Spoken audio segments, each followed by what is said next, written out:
রিকশার ফাঁদে পড়েছে ঢাকা। রাজধানীর প্রবেশ সড়কগুলোতে প্রবেশ মুখেই এমন রিকশা চলাচল বন্ধে এসব ট্র্যাপ তৈরি করা হয়েছে, কিন্তু রিকশা চালকরা অনায়াসে পার হতে পারছেন।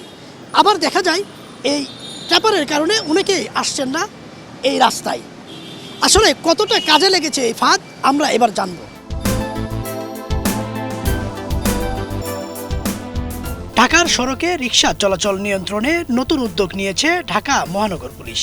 রিকশার গতিরোধে শহরের নির্দিষ্ট সড়কের প্রবেশমুখে বসানো হয়েছে রিকশা ট্যাপার। এ ট্যাপার পেরিয়ে কোনো রিকশা যেতে চাইলে লোহার খাঁচে আটকে যাবে চাকা। এটি মামা এই যে চাক্কা বাজছে, মনে করেন চাক্কা ভাঙ্গা যায়, বুঝছেন, গাড়ি তেরা বেয়া যায়। আমি একবার মনে করেন এটা 2000 টাকা কাজ করে হয়েছে, একবার বাজে গেছিল। রিক্সাই ভাঙ্গি জায়গা, রিং ভাঙ্গি জায়গা, বুঝছেন, এটাই হলো আমার অসুবিধা বেশি। এটা তো উচিত হয় নাই, এটা আসলে উচিত হয় নাই, মোটেও উচিত হয় না। এখানকার মনে করেন এমনি না যাইতে দেখ, একজন ভুলবশত যদি যায় তাহলে আমাদের রিক্সা অসুবিধা হয়ে যায়।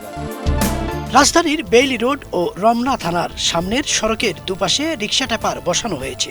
তবে সেই রাস্তা ব্যবহার না করলেও অন্য রাস্তা ব্যবহার করে রিকশা ঠিকই প্রবেশ করতে দেখা গেছে প্রধান সড়কে। রাস্তায় বসানো ট্যাপার নিয়ে রিকশা চালকদের মধ্যে দেখা গেছে মিশ্র প্রতিক্রিয়া। কেউ বলছেন ভালো, আবার কেউ বলছেন ঠিক হয়নি।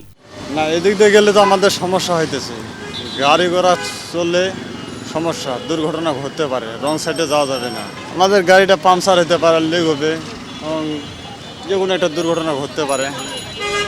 এটা না, এটা ভালো আছে, হ্যাঁ ভালো আছে, হ্যাঁ না ভালো আছে। না, এটা আসলে যে বসাইছে এটা রিক্সাওয়ালার জন্য খুবই অন্যায় হইতেছে, কারণ আমরা ওই পারে যাইতে পারি না, আর ভিতরে চালায় তো পোষায় না। ঠিক আছে, এই গাড়িটা 400 টাকা জমা দিতে হয়, ওইটার উপর দিয়ে যাইলে চাক্কা লিক হয়ে যায়, তাহলে 100 টাকা জরিমানা। এটা আসলে রিক্সাওয়ালার সাথে অন্যায় হইতেছে, এটা সবচেয়ে বড় কথা। শুরুর দিকে চালকরা সচেতন না থাকায় এইসব ট্যাপারের উপর দিয়ে চলতে গিয়ে রিকশার ক্ষয়ক্ষতির ঘটনা ছিল নিয়মিত বিষয়। কিন্তু এরই মাঝে চালকেরা সচেতন হওয়ায় বিপত্তি এড়াতে পারছেন না তারা। এইসব রিকশা ট্যাপার কতটা কার্যকর এ বিষয়ে ট্রাফিক পুলিশদের মন্তব্য জানতে চাইলে ব্যস্ততার কারণ দেখিয়ে তারা কথা বলতে চাননি। ইদ্রিস আলম, বাংলা ভিশন, ঢাকা।